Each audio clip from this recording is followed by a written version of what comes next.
जो मेरी समझ है कि 2024 के लोकसभा चुनाव के लिए भारतीय जनता पार्टी अपने नेता को बदलने की कोशिश नहीं करेगी। ये अलग बात है कि पहले भी ये संभावना व्यक्त की गई है कि मोदी जी के बाद जो है योगी आदित्यनाथ जो उत्तर प्रदेश के दूसरी बार मुख्यमंत्री बने हैं वो प्रधानमंत्री के उनके उम्मीदवार या उनकी पसंद हो सकते हैं।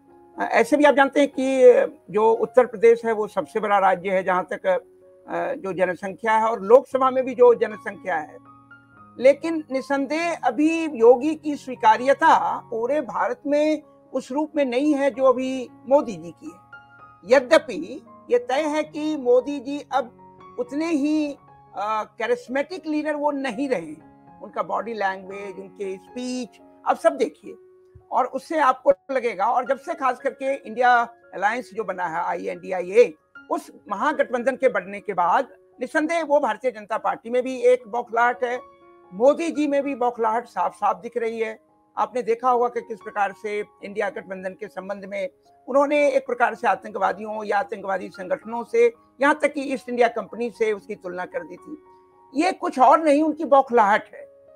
लेकिन अभी भी मुझे ऐसा लगता है कि देखिए, कोई भी पार्टी होती है तो नेतृत्व को लेकर के कुछ इंटरनल कन्फ्लिक्ट तो रहता है। अब जैसे मोदी जी हैं, उसके बाद अमित शाह जिस प्रकार से जो उनके करीबी नेता के रूप में और यहाँ तक कि संगठन में भी प्रभावी बने हुए हैं, सब जगह ट्रबल शूटर के रूप में उनका इस्तेमाल होता है। कोई उसको चाणक्य और पता नहीं क्या क्या कहता है।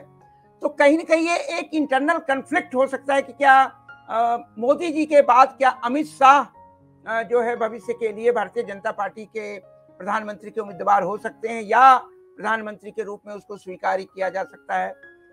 तो कहीं ना कहीं जो दूसरी लॉबी है, निसंदेह अगली बार भी वो किसी गुजरात के ही भारतीय जनता पार्टी के नेता को प्रधानमंत्री के रूप में देखना चाहेंगे, संभवतः नहीं। तो अब नहीं तो कौन, who will be the next one?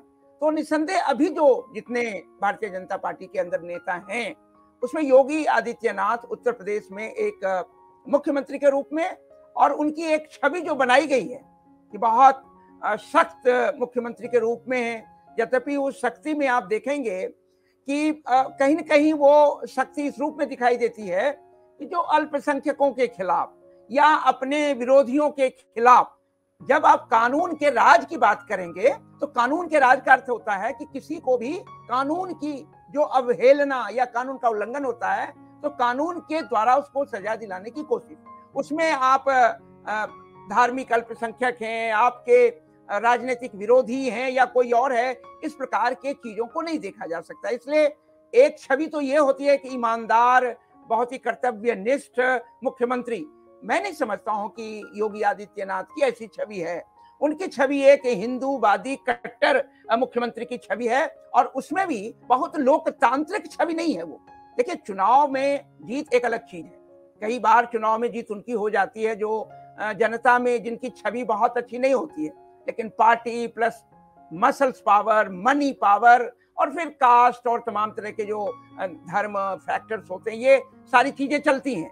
तो मैं मानता हूं कि योगी आदित्यनाथ की पूरे भारत वर्ष में कोई ये छवि नहीं है कि वो कोई बहुत लोकतांत्रिक लीडर हैं, डेमोक्रेटिक लीडर हैं, ऐसी छवि उनकी नहीं है। मोदी जी के विषय में भी नहीं है। आप जानते हैं कि मोदी, ये तो पूरी की पूरी विचारधारा का सवाल है, संगठन के विचार पर यह सवाल उठाता है कि क्या वो संगठन या उसकी जो राजनीतिक विचारधारा है वो कितना लोकतांत्रिक है, और फिर उसके बाद उस पार्टी में कितने लोकतांत्रिक तरीके से कार्य किया जाता है। ऐसे भी आप जानिए कि जब किसी भी दल का नेतृत्व किसी एक व्यक्ति विशेष के चारों ओर घूमने लगे तो समझिए कि वो व्यक्ति की अधिनायकवादी राजनीतिक व्यवस्था की ओर से ले जा रहा है, ना कि लोकतांत्रिक। आप देख रहे हैं जनचौक का सोशल मीडिया प्लेटफॉर्म। हमारे YouTube चैनल को सब्सक्राइब करने के लिए बेल आइकन दबाना ना भूलें।